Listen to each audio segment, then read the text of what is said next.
નમસ્કાર મિત્રો, હવે પછી ગુજરાતના અન્ય વિસ્તારોની અંદર વધશે વરસાદનું જોર।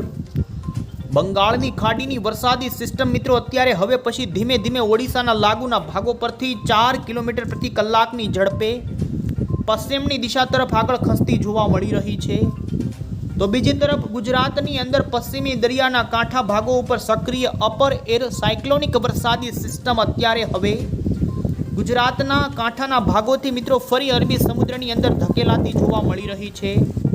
આ સિસ્ટમ મિત્રો અત્યારે થોડી ઉત્તરીય પશ્ચિમની દિશા તરફ આગળ ધકેલાની છે ને જેને લઈ મિત્રો ગુજરાતની અંદર અન્ય વિસ્તારોમાં અરબી સમુદ્રમાંથી જે નૈઋત્યના પવનો જે મોસમી આવતા હોય છે એમની એન્ટ્રી સૌરાષ્ટ્ર સહિત દક્ષિણી ગુજરાતના ભાગોની અંદર શરૂ થઈ ગઈ છે।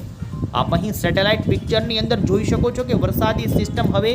ધીમે ધીમે થોડી ઉત્તરની અને થોડી ગુજરાતથી નજદીકના ભાગોથી દૂર જશે, એટલે અરબી સમુદ્રમાંથી જે નૈઋત્યના માડાગાસ્કરના ટાપુ પરથી આવનારા પવનોની દિશા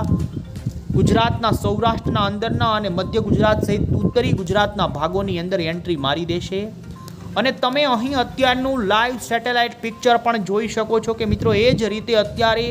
ગુજરાતના અન્ય ભાગોની અંદર મોસમી પવનોની અસર અને ભેજનું પ્રમાણ વધતું જોવા મળ્યું છે। મધ્ય પૂર્વ ગુજરાતના વિસ્તારોમાં વાતાવરણમાં પલટો, ઉત્તરીય સૌરાષ્ટ્રના ભાગોની અંદર પણ બોટાદ આજુબાજુના વિસ્તારોમાં વાતાવરણમાં પલટો, સૌરાષ્ટ્રની અંદર ભાવનગર અમરેલીના દરિયાના કાંઠાના વિસ્તારોની અંદર ભારે વરસાદી ઝાપટાનું પ્રમાણ વધ્યું અને મિત્રો દક્ષિણી ગુજરાતની અંદર તો આજે ધોધમાર વરસાદ પણ નોંધાણો છે। એ જ રીતે હવે પછી મિત્રો ગુજરાતની અંદર વરસાદના વિસ્તારો વધશે ને જાણી લો કે મિત્રો આજ રાત્રિ દરમિયાન ગુજરાતના કયા ભાગોની અંદર રહેલી છે વરસાદની ભારે આગાહી। આ સાથે જ મિત્રો આપણે જાણીશું કે 21મી જુલાઈના દિવસે ગુજરાતના કયા ભાગોમાં વરસાદની આગાહી રહેશે। સાથે જ મિત્રો આવનારી કલાકોમાં હવામાન વિભાગે સૌરાષ્ટ્ર સહિત દક્ષિણી ગુજરાતના કયા જિલ્લાઓને રેડ એલર્ટનું અત્યંત ભારે વરસાદનું સિગ્નલ આપી દીધું છે। આ વરસાદી સિસ્ટમ કઈ રીતે હવે પછી આગળ સક્રિય જોવા મળશે તમામ જાણીએ પહેલાં જો મિત્રો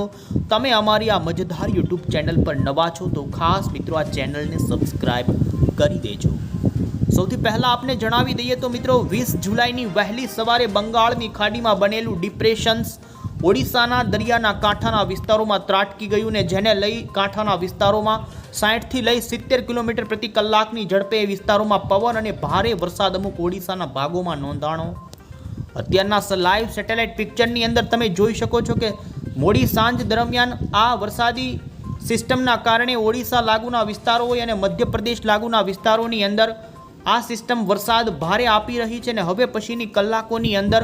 એમાં પણ આજ રાત્રિ દરમિયાન મિત્રો મધ્યપ્રદેશના અમુક ભાગોની અંદર આ સિસ્ટમ લાવશે ભારેથી અતિ ભારે વરસાદ।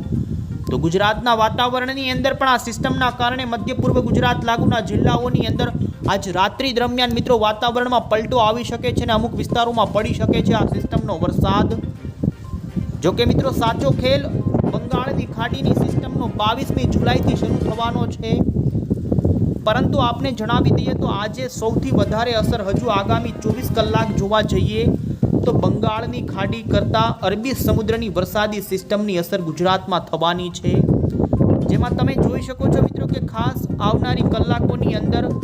અત્યારે જે સિસ્ટમ છે એમના 2 ટુકડાઓ જોવા મળી રહ્યા છે, જેમાં એક નબળો પડેલો ટુકડો અત્યારે અરબી સમુદ્રની અંદર દૂર તરફ ધકેલાતો જોવા મળ્યો છે અને બીજો એક દક્ષિણી સૌરાષ્ટ્રના કાંઠે આવી ગયેલો છે। અને આ સિસ્ટમ મિત્રો આવનારી કલાકોમાં હજુ પણ ઉત્તરની દિશા તરફ ચાલે અને જો મજબૂત હોય તો મિત્રો આવનારી કલાકો જૂનાગઢ જિલ્લા માટે, ગીર સોમનાથ જિલ્લા માટે અને અમરેલીના ગીર સોમનાથ જૂનાગઢના અમુક વિસ્તારો માટે અત્યંત ભારે વરસાદ આ સિસ્ટમ આપી શકે છે, કારણ કે આ સિસ્ટમમાં જે વરસાદની પેટર્ન આ વર્ષે જોવા મળી છે જેમાં મિત્રો માત્ર 1 થી 2 કલાકની અંદર અમુક વિસ્તારોમાં 10 ઇંચ સુધીના વરસાદો ખાબક્યા છે। દ્વારકાની અંદર મિત્રો આજે રીતસરનું મેઘ તાંડવ થયું ને મિત્રો ટોટલ સિઝનની અંદર જેટલો વરસાદ ખાબકતો હોય છે દ્વારકામાં એટલો વરસાદ માત્ર મિત્રો 52 કલાકની અંદર દ્વારકામાં ખાબકી ગયો। ગઈકાલ પોરબંદરની અંદર રીતસરનું મેઘ તાંડવ થયું ને મિત્રો 25 થી લઈ 28 ઇંચ સુધીના વરસાદો પોરબંદરના અમુક વિસ્તારોમાં ખાબકી ચૂક્યા છે ને દ્વારકામાં પણ ટોટલ 22 થી 23 ઇંચ સુધીનો ખાબકી ચૂક્યો છે મિત્રો આ સિસ્ટમના કારણે વરસાદ। એટલે મિત્રો આ અરબી સમુદ્રની વરસાદી સિસ્ટમમાં વરસાદની પેટર્ન અમુક ગુજરાતના સૌરાષ્ટ્રના પશ્ચિમી ભાગો માટે મહત્વની અને મિત્રો મેઘ હોનારત અમુક ભાગોમાં કહી શકાય એ રીતની ભારે જોવા મળી છે, જેમાં હવે પછીની કલાકો ખાસ દક્ષિણીય સૌરાષ્ટ્રના ભાગો હોય એ ભાગોની અંદર વરસાદ વધી શકે છે. મિત્રો હવામાન વિભાગે કયા ભાગોને રેડ એલર્ટનું સિગ્નલ આપ્યું એ આપને જણાવીએ તો જેની અંદર મિત્રો તમે જોઈ શકો છો કે જે ગુજરાત હવામાન વિભાગ તરફથી 20 જુલાઈનો આવનારી કલાકો એટલે કે આજ રાત્રિના સમયગાળા દરમિયાન સુધીનો જે એલર્ટનો નકશો મેપ રજૂ કરવામાં આવ્યો છે, જેમાં સૌરાષ્ટ્રની અંદર દેવભૂમિ દ્વારકા, પોરબંદર, જૂનાગઢ, ગીર સોમનાથ આ 4 જિલ્લા છે કે જેમાં હજુ પણ આવનારી કલાકોમાં અત્યંત ભારે વરસાદનું સિગ્નલ આપી દેવામાં આવ્યું છે. તો બીજી તરફ મિત્રો ભાવનગરના દરિયાના કાંઠાના વિસ્તારોથી લઈ અમરેલી, રાજકોટ, જામનગર અને મિત્રો કચ્છની અંદર પણ ઓરેન્જ એલર્ટ એટલે કે અતિ ભારે વરસાદને લઈ સિગ્નલ આપી દેવામાં આવ્યું છે. દક્ષિણી ગુજરાતની અંદર પણ મિત્રો સુરત, નવસારી અને વલસાડ આ 3 જિલ્લાની અંદર આજે અમુક ભાગોમાં ભારે વરસાદ નોંધાણો છે અને હજુ પણ આવનારી કલાકોમાં એટલે કે આજ રાત્રિ દરમિયાન પણ અમુક ભાગોની અંદર જોવા મળી શકે છે વરસાદ. તો હવામાન વિભાગે આ 3 જિલ્લાની અંદર રેડ એલર્ટ હવામાન વરસાદનું આપવામાં આવ્યું. તો આ સાથે ભરૂચ, નર્મદા, તાપી, ડાંગ આ વિસ્તારોની અંદર પણ ઓરેન્જ એલર્ટ એટલે કે અતિ ભારે વરસાદનું સિગ્નલ. બાકી સૌરાષ્ટ્રના અન્ય ભાગો જેમાં મોરબી જિલ્લો હોય, સુરેન્દ્રનગર જિલ્લો હોય, બોટાદ જિલ્લો અને મધ્ય અને પૂર્વ ગુજરાત લાગુના દાહોદ, છોટાઉદેપુર અને વડોદરા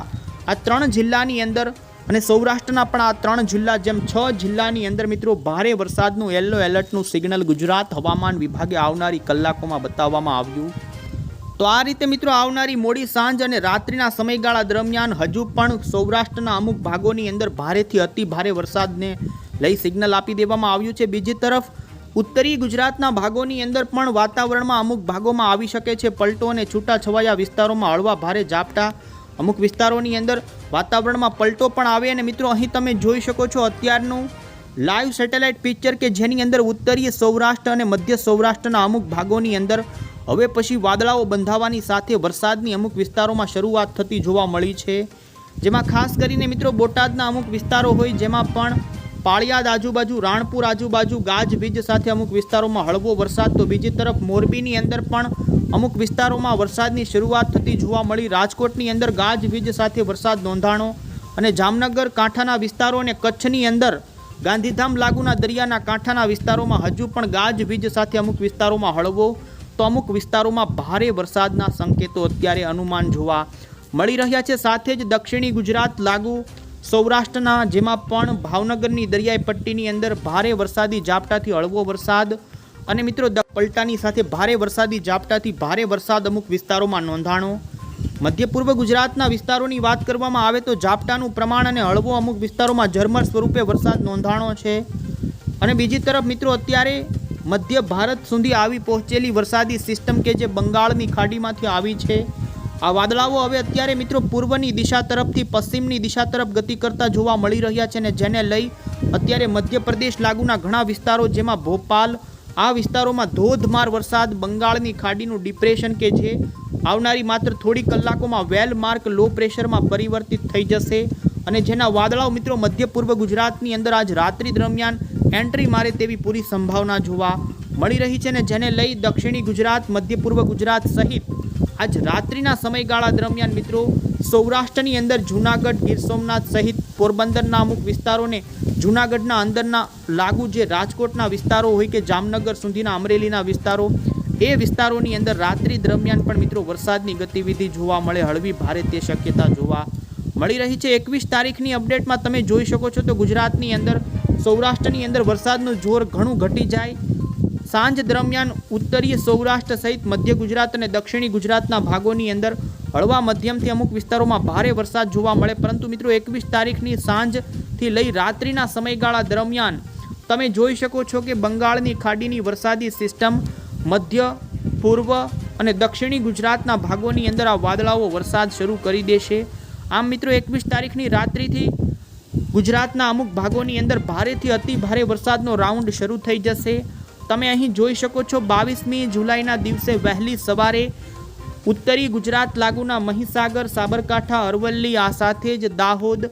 મધ્ય ગુજરાત લાગુના આણંદ, ગોધરા, નડિયાદ, અમદાવાદ સહિતના વિસ્તારોની અંદર ભારેથી અતિ ભારે વરસાદ 22મી જુલાઈની વહેલી સવારે જોવા મળશે. તો બીજી તરફ જેમ જેમ મિત્રો બપોર પડતી જશે તેમ દક્ષિણી ગુજરાત લાગુના સૌરાષ્ટ્રના ભાગોની અંદર પણ વરસાદનું જોર વધી શકે છે, ને જેને લઈ અત્યારે જ અનુમાન છે મિત્રો કે 22મી જુલાઈના દિવસે આ વરસાદી સિસ્ટમ બંગાળની ખાડીમાંથી જે આવી રહી છે એ સિસ્ટમના કારણે ઉત્તરી ગુજરાતના ભાગો અને મધ્ય પૂર્વ ગુજરાતના ભાગોની અંદર વધારે અસર જોવા મળી શકે છે. જો કે એ પ્રમાણે જોવા જઈએ સાથે જ મિત્રો અન્ય મોડલોના આધારે જોવા જઈએ તો આ જ સિસ્ટમ સૌરાષ્ટ્રની અંદર પણ અસર કરતા જોવા મળી રહી છે. જો કે મિત્રો આ સિસ્ટમ કઈ રીતે આગળ ચાલે ને વધુ ઉપરની તરફ રહે કે નીચેની તરફ રહે એમના આધારે વરસાદ નક્કી થશે. તો બીજી તરફ 24 તારીખે પણ આ સિસ્ટમ મિત્રો જોઈ શકો છો કે ઘણા ભાગોની અંદર જે વાદળાઓ આવી રહ્યા છે મિત્રો સક્રિય, એ વાદળાઓ મધ્ય અને દક્ષિણી ગુજરાતમાં ભારે વરસાદ આપી શકે છે. તો મિત્રો આ રીતે 24 તારીખ અને 25 તારીખે પણ ગુજરાતના ઘણા ભાગોની અંદર સારા વરસાદના સંકેતો જોવા મળી રહ્યા છે, જેમાં 22 તારીખના દિવસે ઉત્તરી મધ્ય ગુજરાત અને દક્ષિણી ગુજરાત સહિત સૌરાષ્ટ્રની અંદર દરિયાના કાંઠાના વિસ્તારોની અંદર મિત્રો ભારેથી અતિ ભારે વરસાદની આગાહી રહેશે. આ રીતે મિત્રો 27મી જુલાઈ સુધી વરસાદનો આ રાઉન્ડ ચાલવાનો છે. જુલાઈ મહિનાની અંદર આ વરસાદનો રાઉન્ડ ખૂબ લાંબો ચાલશે, જેને લઈ એમાં પણ અત્યારે અનુમાન છે કે મિત્રો દરિયાના કાંઠાના વિસ્તારો હશે એ ભાગોની અંદર ભારે વરસાદ જોવા મળી રહ્યો છે. નવી કોઈ પણ અપડેટ હશે આ ચેનલ થકી અમે તમને પહોંચાડીશું. ત્યાં સુધી આવજો મિત્રો. જય હિન્દ, જય